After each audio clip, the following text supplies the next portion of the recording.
Using AI, I was able to story hack a typical Star Trek episode so that I'm able to actually create my own story that uses a similar template. This is a process that I call story hacking, and it is an essential skill even for authors who don't use AI. But AI does make the process far easier. So in this video, I'm going to walk you through how I did it and give you multiple ways of doing the same. Let's dive in. So to give you a little bit of background on this, I'm a big Star Trek fan, always have been a big Star Trek fan, and by the way, I'm also a big Star Wars fan. I'm a nerd with no boundaries kind of guy. My favorite Star Trek series is Star Trek: The Next Generation. One of the reasons is I just loved going and it felt like I could live on that ship, you know, it felt like my living room in a lot of ways. And, you know, there was carpet, all of the rooms looked kind of comfortable. It felt oddly like home. Now, this could be some personal bias because I would watch them growing up in my living room and I don't know. But there was always one thing that bugged me about Star Trek: The Next Generation that I wish we had to see. And that is the fact that they are kind of home-based. You know, the Enterprise is supposed to be exploring all the time. And yet I felt like they were constantly coming back to Starfleet for one reason or another. I really loved the idea of a Star Trek: The Next Generation type show, but instead of the way it's formatted in the actual show, it was a colony ship that was just going in one direction and maybe occasionally dropping people off. But in general, it was a thing that was meant to be long-term. People were there. That's why it would feel comfortable, feel like a home. And so I've always had this idea in the back of my head that I really wanted to write a colony science fiction, but that draws a heavy amount of inspiration from Star Trek: The Next Generation. And so I thought, well, why don't I story hack the Star Trek episodes and see if I can come up with a template that I can use over and over and over again for these different books that I want to write. The plan is that these books would be novella length, so not very long books, but I could write a lot of them in a series, much like a series of Star Trek: The Next Generation, and I would use the same template over and over and over again. Now, story hacking, if you don't know, is a term that I came up with, which is basically the process of looking at an existing medium, analyzing the story structure of it, or whatever the character arcs are doing, all of those things, and then bringing it down into those component parts and then using it yourself. It's a way of ethically stealing from people, right? It's a way of ethically using some of the same ideas in new and innovative ways. It's what George Lucas did with Star Wars. Star Wars is basically just the classic fairy tale retold in space. It's what authors have honestly been doing for generations. And so I thought I would show you an example of what this actually looks like by doing it with Star Trek. Now, I tried a bunch of different ways to do this, and there isn't necessarily a right way to do it. But I will show you the one that worked for me and the approach that I took that worked the best. And then I'll give you a couple of other ways that you could do it as well. So this is what I have. I used ChatGPT for this.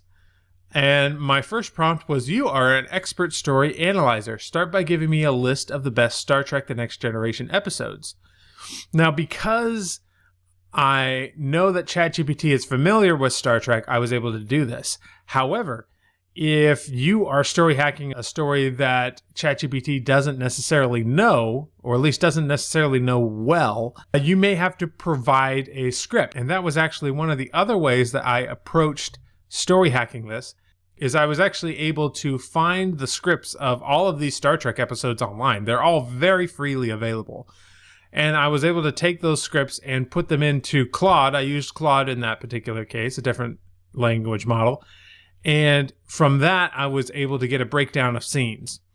And that worked, but the reason I didn't go with that in the end was because that was really good for individual episodes. If there's a specific episode that you want to emulate, then definitely go that route. But I wanted to get the general picture because having watched a lot of Star Trek, you know, I know that a lot of the episodes follow a very, very similar formula. And so I kind of wanted to say, okay, what are the best episodes?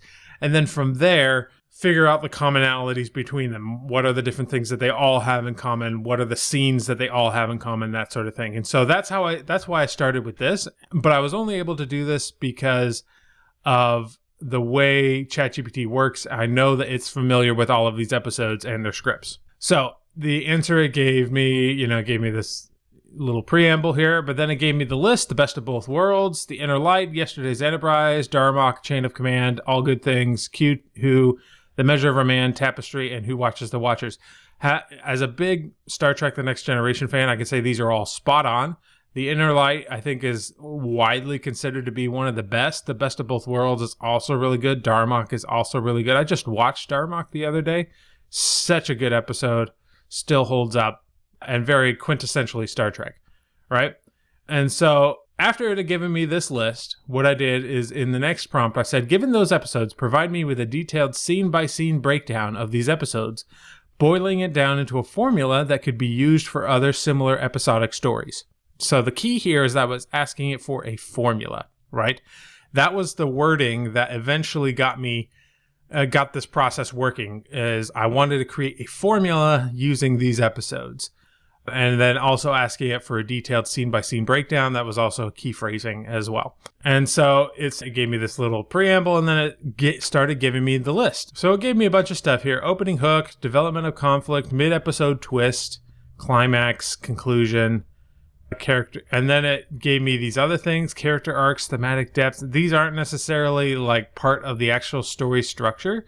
And so this wasn't quite what I was looking for. It had some good stuff, like the opening hook. It gave me some context, established the setting and introduced the main conflict or mystery, highlight the central character for the episode, create an intriguing question or situation that grabs the viewer's attention. And yeah, that totally works with Star Trek and the way it works.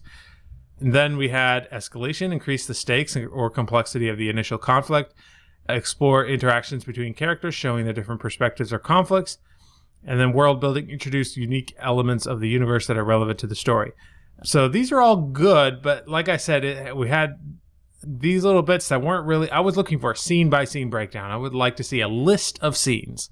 And so I prompted it next. I said, could you provide me with a complete list of scenes I would need if crafting a similar episodic story? And then it started going through a complete list of scenes. And it had Act 1, Act 2, Act 3, Act 4, and Act 5. And I actually noticed this.